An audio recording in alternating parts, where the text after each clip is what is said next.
afternoon and a very good Assalamu alaikum and good afternoon Binti to my fellow friends and respected lecturer.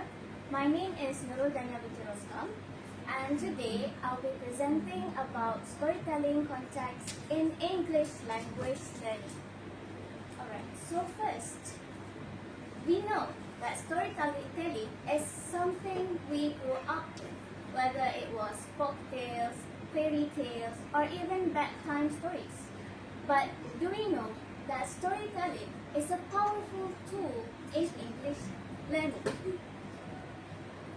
It can build vocabulary, grammar, and even develop empathy.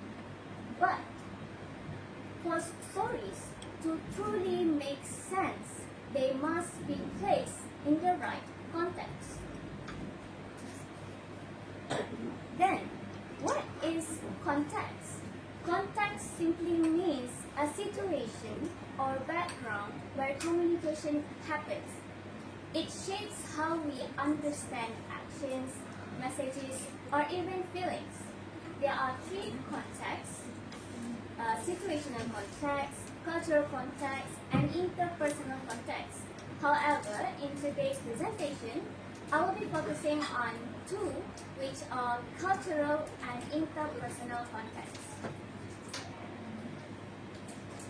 Let's first have a look at cultural context.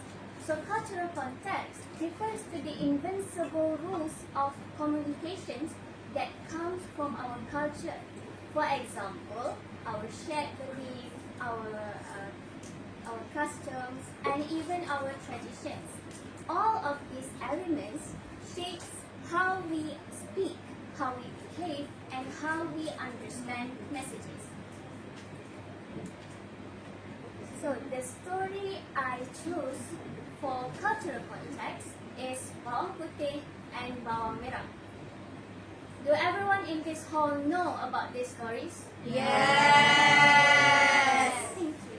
This is a very popular story in Malaysia and also Indonesia. So the synopsis of this story. The story is about Bawang Putih, a young girl who lives with her cruel stepmother and stepsister. One day, she met a magical fish who turns out to be her late mother. But later, this fish will be killed by her stepmother and stepsister.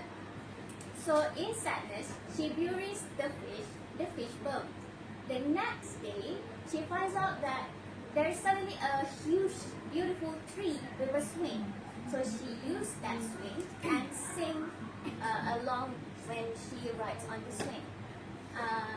At the same time, there suddenly comes a prince who falls in love with her singing. But this prince, when he tried to chase the girl ran away. So the prince, in order to seek this girl, he goes everywhere and meets Bawang Putih's stepmother and stepsister. Seeing the opportunity, his stepmother tricks the prince, saying that the girl he seeks is Bawang Merah, when it is not. It is Bawang Putih. But the truth is revealed when the swing only responds to Bawang Putih's song. In the end, the prince marries Bawang Putih and they live happily ever after.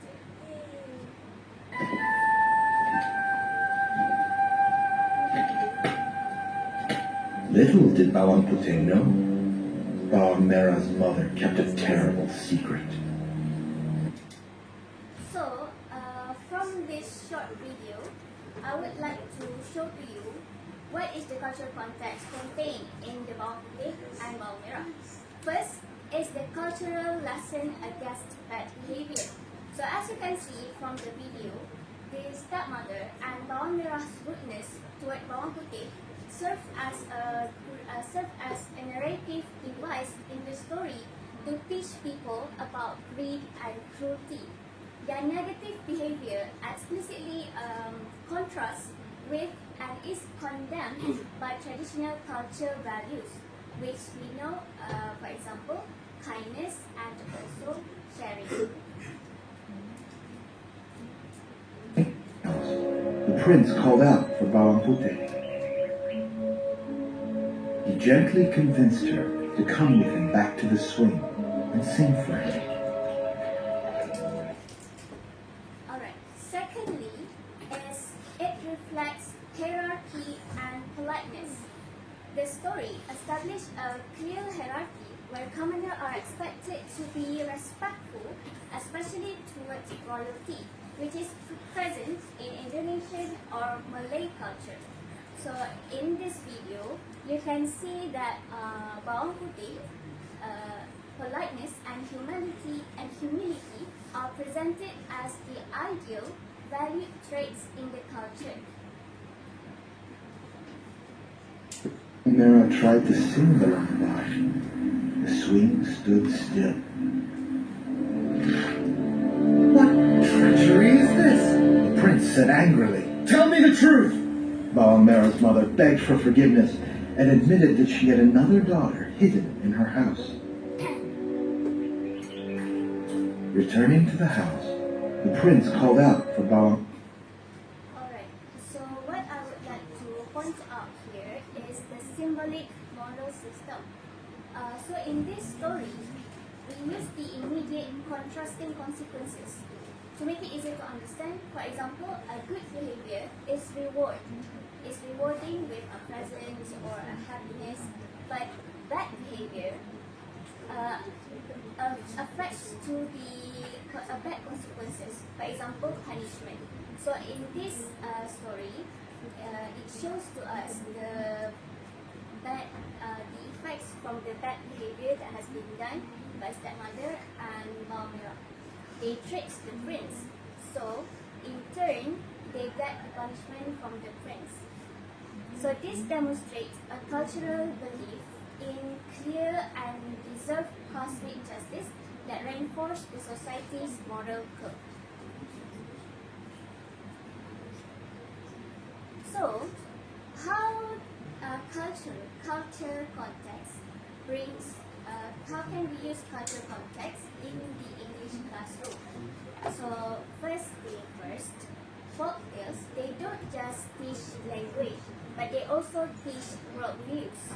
Because from the cultural stories, we learn about traditions, values, and customs that help us connect that connect language learning in the real world culture. So all of this ends up building intercultural competence. So what is intercultural competence? It is the ability to communicate across culture. But how does this happen? This happens by comparing cultural stories. For example, we can compare bawang putih and bawang merah stories to Cinderella. Although it is different in terms of our culture, in terms of our normal traditions, but we identify that from both of these stories, they teach different values. For example, from bawang putih, we learn about respect. Meanwhile, from Cinderella, we learn about independence and confidence.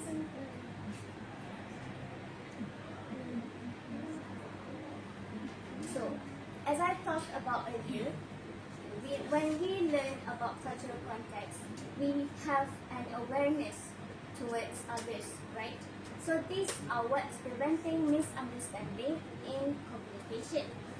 Next, it also helps students or helps individuals to show when to use certain actions or certain formality in different situations. So in this case, we learn how to show our politeness or behaviors across the cultures. Maybe the most example I could give is an action of thumbs up. Maybe we took this as a good sign, right? But in Middle Eastern, thumbs up can also equals as an insult. So you need to use this accordingly. So the words gain in cultural meanings, the word gain meaning through cultural norms. For example, through our gestures, our customs, and this would prepare learners for authentic global communication. because we learn how to understand across culture, and this deepens appreciation of English as a language used in diverse culture. Next, we're gonna have a look at interpersonal context. Previously, cultural context, we have a look how it refers to our customs as an invincible rules. But in interpersonal context, we have to look at the relationship between the communicators or the senders and the immediate social dynamic of their interaction. It involves the way two people connect through verbal language, expression, and action that is determining the appropriate register, tone, and non-verbal cues.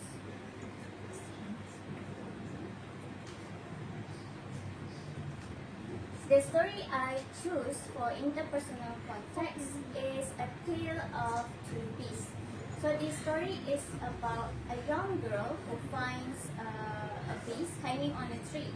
So she tried to save the beast, but we're gonna have a look at the other perspective.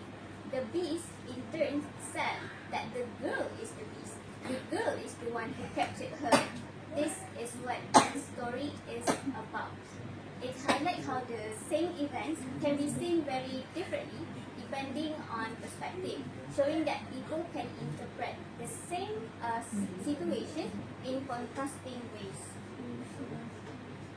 We came to my decided to rescue him. See? I will call you Fang, I told him.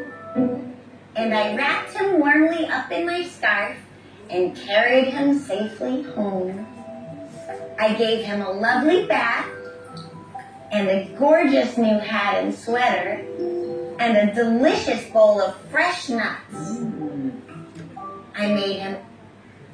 So the first video you see is from the perspective of a girl. So I'm going to show you the second video. Singing happily to the birds when, hey, I was ambushed by a terrible beast. Growl! She growled at me and tied me up and carried me off to her secret lair. She made me disgustingly clean, gross. And she dressed me up in a ridiculous hat and sweater and tried to make me eat squirrel food. Alright, so from these two videos, we know first we have to put in our mind interpersonal context refers to the relationship of the communicators, right? So the first is we can see the relationship of the girl with the beast. On the second video, you see the relationship of the beast to the girl. She sees it differently. So in here, first, before we understand interpersonal context, is about you focuses more on relationship. As an example, I would give, you wouldn't talk to your lecturers or elderly the same way you speak with your friends.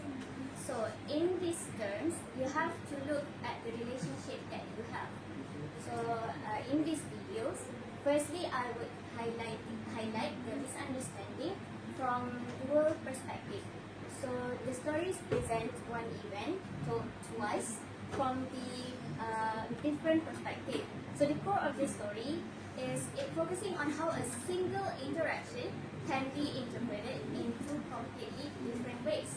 The girl perspective, she said, I rescued the beast, which actually directly clashed with the beast perspective, I was captured, illustrating a fundamental breakdown in shared meaning. Second is demonstration of non-verbal communication. So the different accounts show how elements like tone, body language, and emotional state dramatically change the meaning of the interaction, even when the actions are identical. For example, the girl's well-being actions are felt as aggressive or frightening by the beast due to her approach and lack of empathy. So the last one is the importance of considering the listener's frame of references. So in this, the narrative structure forces the reader to acknowledge that effective communication depends on understanding and validating the other party's feelings and viewpoint, not just on one's own intent.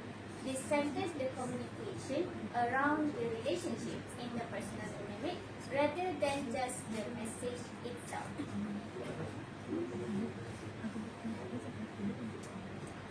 So this proves interpersonal context because true communication requires empathy, recognizing that people interpret message differently based on their own experience.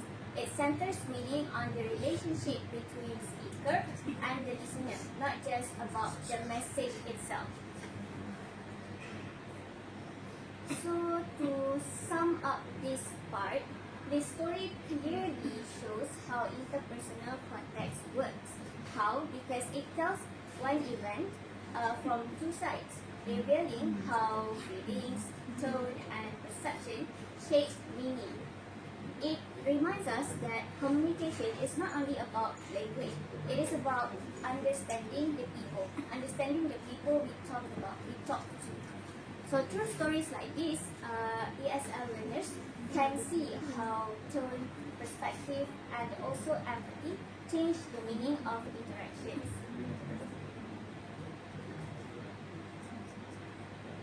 Alright, so for all of you guys' information, folktales like A Tale of Two Days can also build interpersonal awareness in English classroom. So for example, here I point out the teacher can use role play which that can show formal versus informal language use. So learners can practice the use of tone, facial expressions, and emotions that finally builds empathy and interpersonal skill in English communication.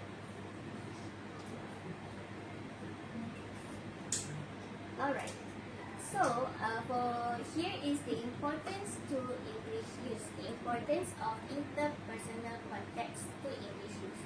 The first, English use it to share feelings, negotiate, and build relationship. As we see earlier, the interpersonal context is about relationship who you talk to. So when you know about interpersonal context, you know when to use the appropriate register according to the relationship of who you talk to. So the second is learners must switch between formal and informal registers, just as I have said earlier. So if you are misusing interpersonal context, this may cause misunderstanding or rudeness, which is why interpersonal context is very important in terms of if you want to communicate with others.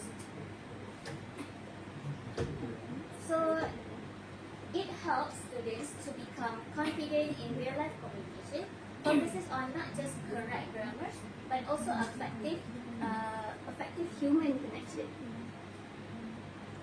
So here is what I would like to give. Here is the example of classroom activities. In terms of writing tasks, students can retell classroom incident. For example, like maybe the experience of them borrowing a pencil or the experience of them during a group work conflict. From two perspectives, this can encourage students' creativity, empathy, and the use of comparative language. Now, let's have a look at classroom application based on the context.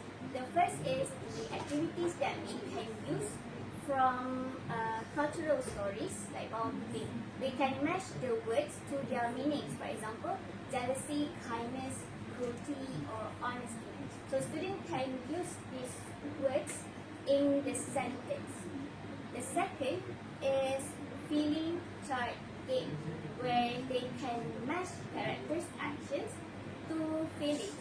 So for example, the girl, you can put this as caring, while the beast is annoyed and scared. So now, I would like to see how focused you are So here is the game time. I would like you guys to answer this together. Don't worry, it is a simple question. Okay.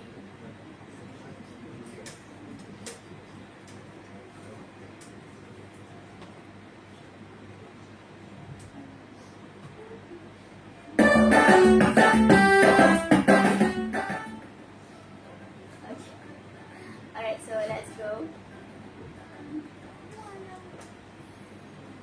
So, why is bawang putih and bawang merah a cultural story?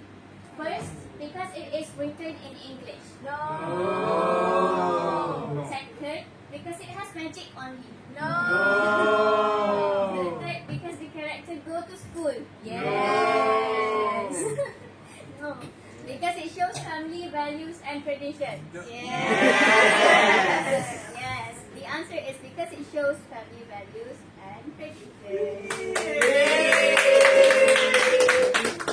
So moving on to the next question. What lesson can we learn from bawang putih kindness? First, being selfish makes us popular. Yes. No. Anger makes us strong. No. The third is hard work and kindness bring rewards. No. The last is magic always solve problems. No. So is this the answer? Hard work. Magic.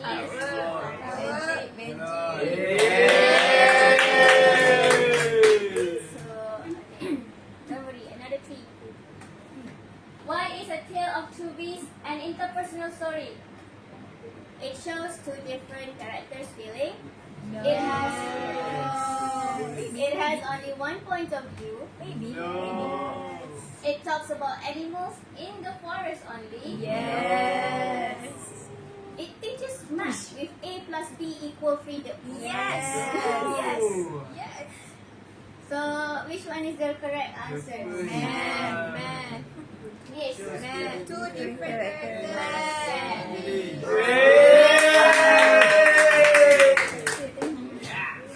So, here is the second last. What can students learn from hearing two sides of the story? To practice reading faster? No. Maybe. To ignore other people's opinions? Yes. No. To understand different perspectives? No. Yes. To always argue with friends? Yes. No. The correct answer is to understand different perspectives. Yay. So quiz is finished. Yay. Thank you everyone for answering.